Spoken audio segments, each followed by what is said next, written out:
Yeah, hello! Today let's talk about Brave Combo Deck. I also learned that there is already name for it called 3-axis after naming it. Well, we only started YuGiOh since Master Duel, so I don't know what's popular back then. For the same reason, if you ask me what card should pull, or what deck would be good on next pack, I have no idea. I never played with those cards before, so I will buy them anyway and figure out what decks. I like the Dino waifu, though. By the way, I thought you don't have time to make video. Well, I happen to have bunch footage sitting around, so might as well make the video before I forget the turns. Alright, enough chatting. This deck is basically combining all of meta to defeat meta. I see a lot of one-of cards. Does it break often? Absolutely not. Lot of these one-of cards have standalone function. It is surprisingly consistent. What is the strong point of this deck? Start making adventure board. Get negated. Transition to make Dawn board. Get negated. Transition to make DPE. While usually normal combo deck just tied to couple negates. Explaining individual cards would take too long, so let's go over them in gameplay. Duel start. Normal summon Sangon, Ash the max seed since we will be doing a lot of special summons. Then use emergency teleport to get another level 3 psychic. By the way, if that gets negated, you can link summon into Almir and continue the combo. Using 2 level 3, link into Cherubini, Ebon Angel of the Burning Abyss. Then trigger Sangon effect when sent from field to graveyard. Add 1 monster with attack lower than 1500. We choose Crusadia Arborea. Trigger his effect and send a level 3 from deck to graveyard. We choose Water Enchantress. By the way, if you already have Brave pieces in hand, you can skip Cherubini's step to Dawn, or send Carbondon instead, which has graveyard effect banishing itself and special some Flambeau God from deck, which is a tuner. Trigger Water Enchantress graveyard effect. Add Rite of Aramasir to hand. Use it to special summon an adventure token, then place Fateful Adventure to field. Special summon Arborea to where a link monster is pointing to. Wait, I thought you cannot use effect of monster added by effect of summon on same turn. Good question. Sangon effect prevents activation of same name of added card for the rest of turn, but Arborea's special summon effect does not count as activation. I am confused. How do you tell the difference? A good way to tell is look for card text colon or semicolon. In the case of Arborea, it's stated you can special summon this card from your hand in defense position to your zone a link monster points to. And in comparison, Jet Synchron stated, if this card is in your GY colon, you can send 1 card from your hand to the GY semicolon, special summon this card. So if you add Jet by effect of Sangon and dump it as cost for something, you cannot activate its effect under Sangon, but you can use Arborea since it is not an activated effect. Continuing on. Trigger Fateful when monster is summoned. Add Dracaback to hand. Then trigger Fateful again. Add Griffin Rider. Then dump Dracaback as cost. Since it is sent to graveyard when we control adventure token, equip it. Special summon Rider when controlling an adventure token. Use a tuner and another monster. Link summon Crystron Helkifabrax. Trigger Helki effect and special summon Jet Synchron to field. Using 2+ machine monsters, link into Mecha Phantom Beast Auroradon.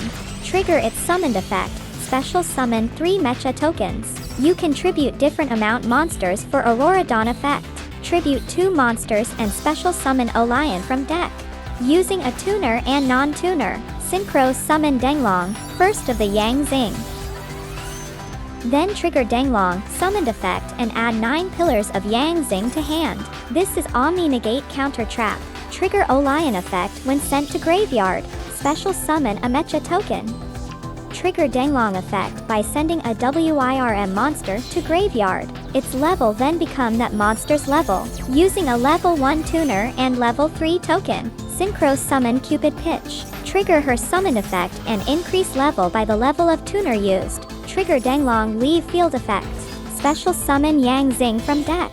Using level 5 tuner and level 3 token, synchro summon borreload Savage Dragon. Trigger its summon effect. Attach a link monster from graveyard.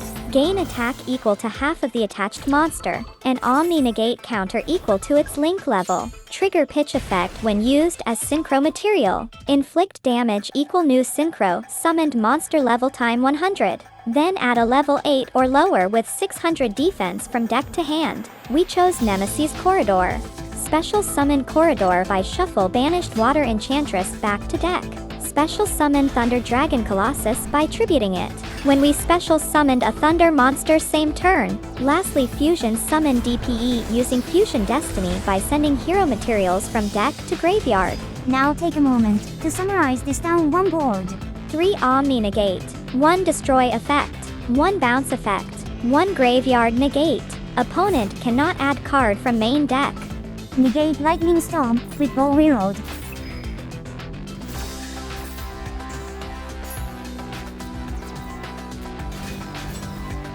Negate and destroy balance and load with Rider remove additional, normal summon effect.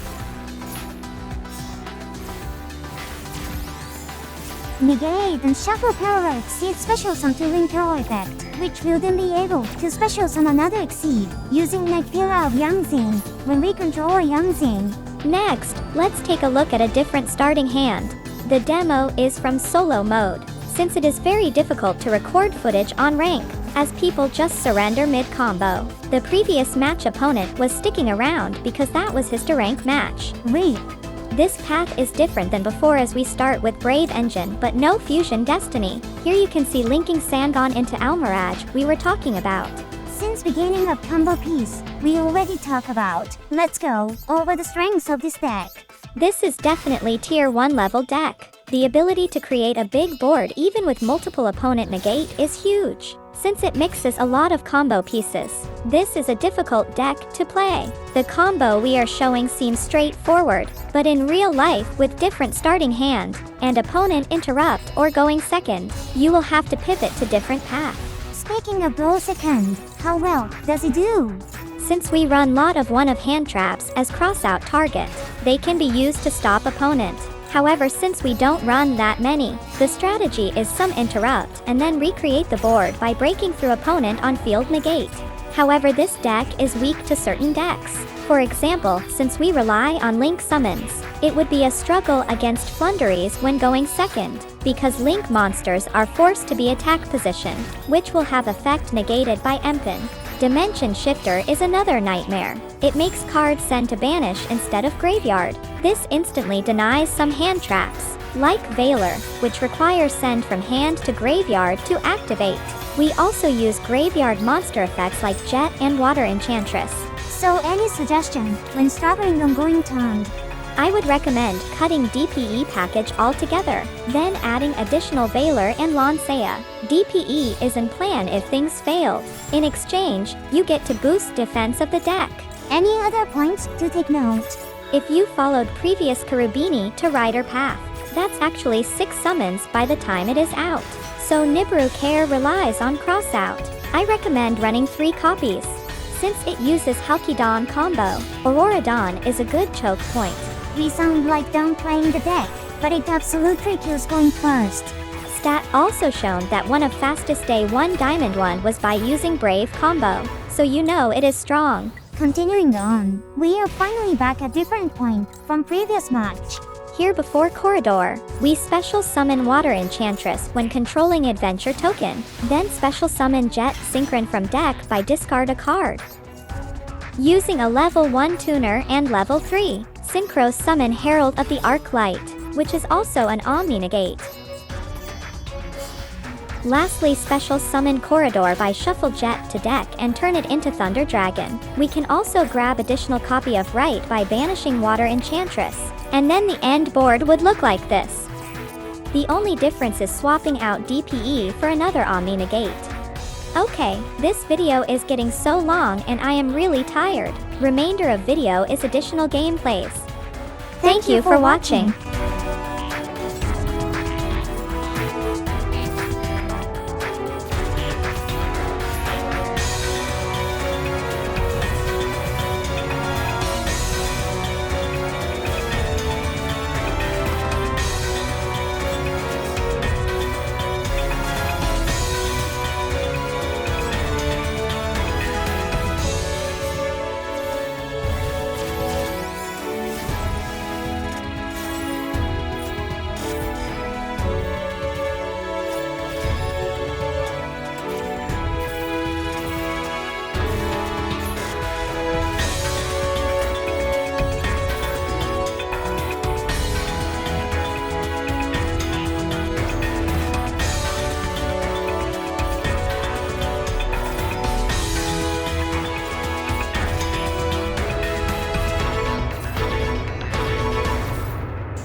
note here I purposely did not use Nibiru before attack phase. Knowingly it's not lethal, and I have more than enough resources to OTK next turn. I can either bait opponent all graveyard resources, or 2 additional draw from VFD then Nibiru. A win-win situation.